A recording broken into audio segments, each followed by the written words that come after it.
Non, mon géniteur, comment ça t'es pas abonné à cette chaîne? Mon gars, avec la canne, il y aura au moins un contenu par jour. Alors fais les choses bien, abonne-toi. Abonne-toi à ma chaîne Twitch aussi, tant qu'on y est. Nigeria 3, Tunisie 2. Je crois qu'on vient d'assister au meilleur match de la Coupe d'Afrique des Nations pour l'instant. Salut mes dynamiteurs, j'espère que vous allez bien. Alors on va directement spoiler, déjà on va commencer en parlant du score. 3-2 entre le Nigeria et la Tunisie. C'est un match où il y a eu pas mal de rebondissements. Déjà on va commencer en parlant des compos et des choix. Alors côté Nigeria, le choix était plutôt évident, c'était assez logique. Eric Chell est toujours resté sur cette idée de faire un 4-3-3 en losange, enfin un 4-4-2 en losange plutôt, avec Lookman en tant que point de base de l'attaque. Au milieu justement pour créer le lien entre le milieu et l'attaque. On va voir que ça a été très important. Et Akor Adams, qui est placé devant avec Osimhen. Du côté de la Tunisie, ça a été assez différent avec la titularisation de Ben Ramdan en tant que piston. Enfin, il y a des compos, il a annoncé milieu piston, mais il avait plus un rôle de piston, on va dire, sur le terrain. Et Ben Ramdan, qui justement a pas fait un énorme match, déjà pour commencer, je dois tirer déjà sur une individualité. Mais bon, après, il n'a pas été tout seul à faire un match assez décevant. Il y avait quand même Mastouri devant aussi, qui n'a pas non plus été ouf, on va dire, pour la Tunisie. Après, c'est une composition qui était assez attendue. Hein. Valérie, Abdi, Bron, Talbi en défense. Mais il y a quand même quelques différences avec la compo de l'équipe qui a battu l'Ouganda 3-1. Maintenant qu'on y est, on peut faire un constat sur ce match. Et on va dire qu'il y a eu vraiment deux matchs en un seul. Et c'est aussi une des raisons pour lesquelles, pour moi, ce match est pour l'instant le meilleur match de la CAN. Je disais la même chose hier quand j'avais eu Maroc-Mali, sauf qu'au final, en moins de 24 heures, j'ai déjà changé d'avis. Parce qu'on a eu pas mal de choses, je fais que dire qu'on a eu pas mal de choses, mais d'un moment, il faudrait que je dise c'est quoi, et ben c'est ça. On se rend compte que le Nigeria a une quasi-totale domination. En tout cas, sur le point de vue athlétique, ils ont répondu présent. Et la Tunisie, bah justement, sur l'effort sur lesquels on attendait, le fait d'être un peu plus technique, justement, notamment au milieu de terrain, bah, n'a rien pu montrer. Et l'enjeu de ce match était vraiment là. Hein. C'était vraiment pour moi l'enjeu de le match, la bataille du milieu de terrain, avec d'un côté un milieu avec justement Ashwoyi, Sassi et Hannibal Mejbri, qui était un peu plus technique, et de l'autre côté, un milieu en tout cas qui était censé être un peu plus technique, et de l'autre côté, un milieu du Nigeria qui était censé être un peu plus athlétique avec Onyeka, Iwobi et surtout Ndidi. Et avec Lookman qui est positionné un peu avant en tant que numéro 10, en tout cas en tant que pointe haute de ce milieu. Au final, le Nigeria a été beaucoup plus athlétique, a complètement dérangé la Tunisie. Au milieu de terrain, ils ont quasiment été inexistants. Je parle de la Tunisie. Pour preuve, il y a eu très très peu d'actions pour la Tunisie en première période. C'était compliqué de ressortir le ballon face à ce milieu de terrain qui a non seulement été athlétique, je parle du Nigeria, mais en plus c'était très technique aussi. Au final, s'il y a une individualité qui doit ressortir du côté de la Tunisie, qui a été bon pendant, je trouve, l'entièreté du match, et en comptant même ces 70 premières minutes assez compliquées, c'était Animal Mejbri. Animal Mejbri qui a plutôt été bon. Le nombre de fois où il a été trouvé, les seules fois où la Tunisie simplement a réussi à ressortir le ballon, c'est passé par Animal Mejbri en fait. C'est vraiment ce joueur qui, une fois que la Tunisie avait des bonnes occasions, c'est quand il a réussi à être trouvé en étant seul ou quand lui a réussi à trouver d'autres joueurs à qui faire la passe. En fait, c'était vraiment le point central. Et c'est dommage que l'équipe n'ait pas eu le même élan que lui sur le coup-là. Et c'est dommage que ses coups n'ont pas suivi pour la Tunisie. Mais ça a été assez compliqué pour le milieu tunisien. Vraiment, c'est le secteur où vraiment, qui pour moi a fait défaut. Enfin, pas a fait défaut, mais c'est le secteur où, en perdant cette bataille-là au milieu, tu sens que le reste a été touché. Parce que la défense, malheureusement, c'était pas assez bon. Et l'attaque, quasiment inexistante. Hein. Mastouri, c'était compliqué.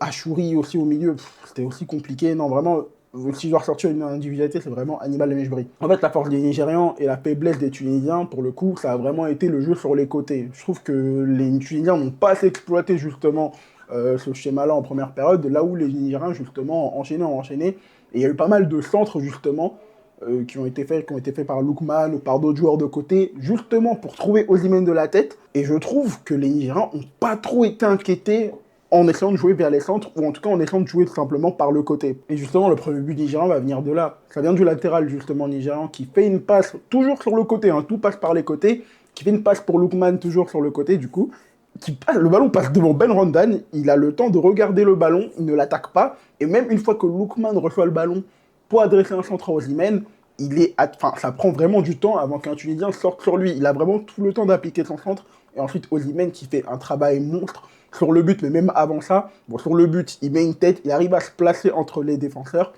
et il arrive à justement caler une tête qui trompe justement le gardien tunisien, et ça fait 1-0.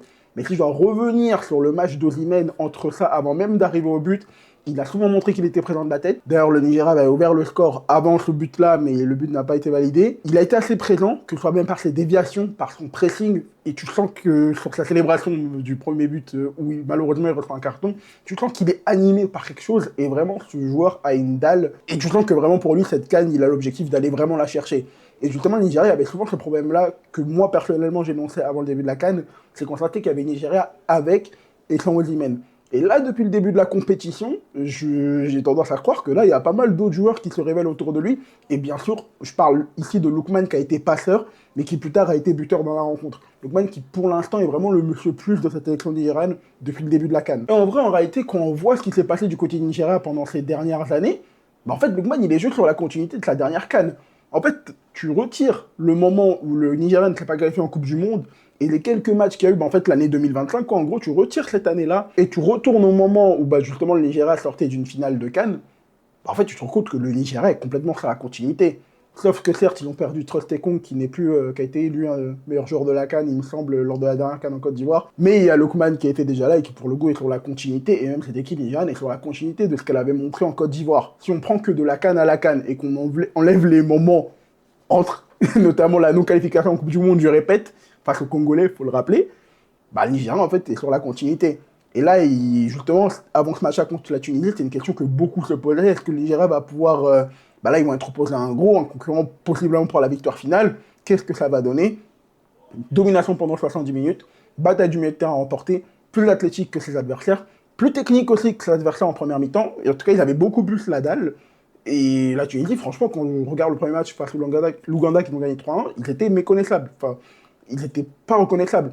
Et là où tu sens que tu as une équipe de la Tunisie normalement bien structurée défensivement, bah en fait, le premier but, c'est une équipe qui, pour le coup, est, on va dire, pas déstructurée, mais on ne reconnaît pas en tout cas l'organisation habituelle qu'a la Tunisie. Sur le premier but, Lookman a le temps de centrer, Osimhen réussit à se placer entre les deux défenseurs pour adresser une tête, où le gardien ne peut pas sortir, ça fait 1-0. Et là où j'ai trouvé que le Nigeria était vraiment très fort, c'est quand on regarde les trois buts sont complètement différents. Alors déjà, c'est pas les mêmes buteurs pour commencer, et c'est pas les mêmes types de buts. Il y a un but, le premier qui est arrivé sur une action dans le cours du jeu, le deuxième sur coup de pied arrêté. Au retour de la mi-temps, là où justement on se disait c'est bien le Nigeria dominé, mais il n'y a eu qu'un but qui est arrivé tardivement à la 44e, on avait peur qu'il soit mal loti justement de cette domination-là, au final ils le mettent. On se dit comment la Tunisie va rejoindre en deuxième période? Bah directement le deuxième but de Wilfried Ndidi sur coup de pied arrêté. Et enfin le troisième but où justement la Tunisie essaye de repartir justement en repassant par l'axe, en recréant du jeu. Malheureusement on passe contre au milieu de terrain, les Nigérians s'en servent pour contrer. Ça part en contre très rapidement, vraiment à ce moment-là c'est très très rapide. Osimhen, qui a très bien senti le coup, fait une déviation pour Lookman, qui au début on comprend pas tout ce qu'il fait, on sait pas pourquoi il tire pas directement, au final il élimine un joueur, je crois que c'était Valérie il me semble, et il frappe, ça fait le troisième but pour le Nigeria. Et comme je disais, du coup, c'est archi intéressant parce que les trois buts sont complètement différents. En tout cas, dans l'approche, c'est pas du tout les mêmes. Il y en a un qui s'est fait par la construction, un par un contre, et un sur coup de pied arrêté. Ça montre la palette aussi qu'a ce Nigeria-là, et que c'est une équipe qu'il faudra vraiment surveiller pour le reste de la compétition. Maintenant, si je dois revenir sur ce troisième but-là, parce que je trouve qu'il y a aussi des choses à dire, autant sur le coup de pied arrêté, bah, c'est du placement, quoi. Mais sur le troisième but, il y a un truc qui était super intéressant, je trouve. Au final, bah, la Tunisie a essayé de quand même passer par l'axe. Au final, c'est quand même quelque chose qui a été tenté. Ils ont quand même tenté, malheureusement, dans ce genre de match-là, quand tu es une équipe, on va dire qu'en général, les équipes nord-africaines, elles ont tendance à être beaucoup plus techniques.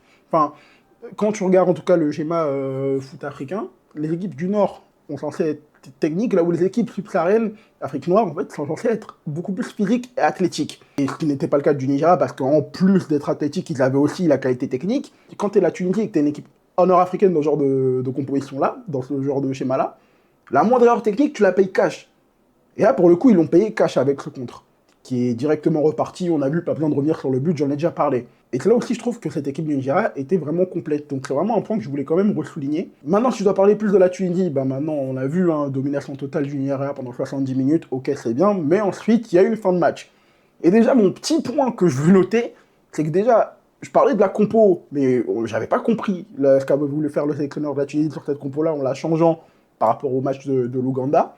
On a vu un Ben Ronan qui a été dépassé, des joueurs, des cadres, enfin des joueurs importants qui n'ont pas trop prouvé sur ce match-là. Je pense à Achouri, je pense à l'attaquant dont je parlais. Et en fait, je comprends pas comment certains joueurs peuvent reprendre la seconde période, même si tu perds que 1-0 à la mi-temps, comment des joueurs peuvent encore rester sur le terrain au début de seconde période. Et c'est un truc qui s'appuie et qui se démontre encore plus quand tu vois les joueurs qui rentrent sur le terrain. Garbi fait une très bonne entrée. Tounekti, j'avoue que je ne connaissais pas vraiment avant le début de cette compétition-là, enfin c'est un joueur que je ne suivais pas trop, a fait une entrée fracassante. Tu sens que lui, c'était vraiment un dynamiteur, sans mauvais jeu de mots. Il était là vraiment pour déstabiliser, et au final, ça a marché. Et je ne comprends pas pourquoi ces changements-là, tu ne les fais pas dès le début de la seconde période. Au final, vaut mieux une réaction tardive que pas du tout, parce qu'au final, la Tunisie va revenir en inscrivant un but sur coup de pied arrêté à la 70e minute, enfin autour de la 70e minute, par l'intermédiaire de Talbi. Noabelli se plante quand même pas mal, on va dire, hein, sur sa sortie. Ça crée quand même le premier but pour la Tunisie. Et ensuite, après ça, il va y avoir une Tunisie qui va enfoncer, en se disant que peut-être il y a quelque chose à rattraper. Au final, il y a une main qui est, pour le coup, tu peux pas vraiment contester, même s'il y a beaucoup de mains dans cette canne, je remarque, depuis le début de la compétition. Penalty qui va être ensuite transformé par Abdi. Et là, on sent un Nigeria qui tremble beaucoup plus. Honnêtement, je ne savais pas comment expliquer ça, honnêtement, devant le match. Mais maintenant, à froid et à tête reposée, je pense que ça s'explique notamment par le fait que tu as le syndrome de l'équipe qui perd et qui se dit, bon, en vrai, on n'a plus rien à perdre, donc autant y aller, déjà de 1. Je pense que du côté nigérien, il y a peut-être eu une sorte de relâchement aussi. Je ne pourrais pas expliquer à quel moment précis, mais en tout cas, il y a eu un relâchement qui a ensuite mené à ce coup de pied arrêté là, tiré par Hannibal Mejbri d'ailleurs, qui a, comme je disais, un MVP tunisien, si on doit en sortir un, avec Tounekti, quand même. Et juste avant ce coup franc, je disais que justement, la Tunisie, par quelques joueurs, arrivait quand même à trouver des solutions, à faire des passes qui arrivaient quand même à casser des ligues. Et justement, il y a eu une action quelques minutes avant le coup franc, où le Nigeria a failli passer à côté de quasiment 2 cartons rouges, parce qu'il y a un tacle assassin sur Hannibal Mejbri au milieu de terrain. L'arbitre laisse couler. Au final, il y a une situation où Mastouri, il me semble que c'était Mastouri, je ne sais plus, mais l'attaquant se retrouve face à Noabali qui fait une faute de ouf, en plongeant sur l'attaquant. Enfin, en gros, il rate sa sortie, quoi, et ça fait une faute, mais l'arbitre était déjà... Enfin, faute avant la surface, mais l'arbitre était... Tous les joueurs étaient déjà arrêtés sur la première faute grave qu'il y avait sur Hannibal Mejbri. Waouh. Waouh. Au final, l'arbitre a vu, il n'y avait pas eu de carton rouge, on est passé de 2 cartons rouges pour le Nigeria à un simple carton jaune, et justement à ce moment, on voyait des Tunisiens qui étaient assez chauds. On aurait peut-être pu se dire que, waouh, en perdant 3-0, ils ont complètement pété les plombs, ils ont lâché le match, qui en vrai serait une réaction qui se comprendrait. Parce que tu voyais des Tunisiens autour de l'arbitre, en train de pester, de se plaindre et tout ça, mais au final, je ne sais pas comment expliquer eux ce déclic. Au final, c'est le Nigeria qui a un peu lâché, et la Tunisie qui est peut-être s'est servi de ce moment-là pour se révolter, et pour se dire que, il y a vraiment possibilité d'aller les faire mal. Surtout quand on sait que le point faible du Nigeria, c'est vraiment leur défense. En même temps, quand tu regardes leur attaque en face, forcément qu'il y a un point faible et ça va pas être l'attaque, justement. Donc au final, la Tunisie qui met 2 buts et qui passe pas loin de l'égalisation. Je vois encore la tête de Sassi qui passe juste à côté du cadre en toute fin de match. Donc non, franchement, ça a été dur, ça a été compliqué pour le Nigeria au final, cette fin de match. Et les Tunisiens peuvent vraiment s'en vouloir. Déjà pour les occasions ratées là en toute fin de match, mais surtout pour avoir commencé le match qu'à la 70e minute. Mais ça aussi, ça s'explique pour moi, comme je le disais, par les changements qui ont été faits assez tardivement. Je ne comprends pas pourquoi Tounekti n'a pas débuté le match, parce que je peux comprendre qu'il y ait des impact players qui soient bons en sortie de banc. Mais pourquoi il n'a pas fait les changements plus tôt? Donc c'est assez dur à expliquer. Mais bon, c'est les choix du sélectionneur, je pense qu'il va servir de ça pour les prochains matchs. Au final, ça donne ce résultat, 3-2 pour le Nigeria. Le Nigeria, du coup, se qualifie en tant que premier, avec 3 points d'avance sur la Tunisie, et vu qu'il y a une confrontation directe remportée par le Nigeria, du coup, la Tunisie ne pourra pas repasser devant, malgré une potentielle victoire contre la Tanzanie. Et attention, parce qu'au final, dans ce plan, on a le Nigeria qui est premier avec 6 points, la Tunisie qui est deuxième avec 3 points, et ensuite la Tanzanie et l'Ouganda qui ont 1 point. Et justement, la Tunisie va affronter la Tanzanie, qui n'a pas fait un mauvais match face à l'Ouganda, mais un match qui s'est clôturé sur le score de 1 but partout, avec un Ouganda qui aurait pu gagner, qui a raté un penalty en toute fin de match. Franchement, donc franchement, dans ce groupe, rien n'est mort. En tout cas, pour la première place, du coup, si c'est acté, ce sera pour le Nigeria. Mais par contre, pour le reste, attention, ce sera intéressant à voir. Donc voilà mes dynamiteurs, j'espère que vous avez aimé ce court débrief. J'espère que vous allez aimer le débrief. Si vous aimez la vidéo, n'hésitez pas à vous abonner, à liker. Et surtout, vous abonner à cette chaîne secondaire où là où je vais faire pas mal de contenu, on va dire, assez débrief, régulier par rapport à ma chaîne premium, on va dire. Donc voilà, merci à vous d'avoir suivi cette vidéo. Et bien sûr, on se retrouvera pour d'autres débriefs de la CAN. Ah ouais, chose que je vais dire dans la vidéo, mais pour moi, pour l'instant, ce match est le meilleur de la CAN parce que pour moi, justement, il montre très bien la complexité de cette compétition. En fait, tu as une équipe qui domine avec un scénario clair pendant 70 minutes. Et après, pendant les 20 dernières, ça part en steak avec l'autre équipe qui revient justement dans la compétition. Donc je trouve que ça montre quelque chose de assez significatif de cette CAN, c'est que rien n'est à prendre comme tel. En gros, faut toujours s'attendre à ce qu'il y ait des retournements de situation, et le favori d'aujourd'hui n'est pas le favori de demain. Ça, c'est pour un regard un peu plus global, mais pour ce match-là, en gros, c'est une belle carte de visite pour la CAN, quoi, en gros.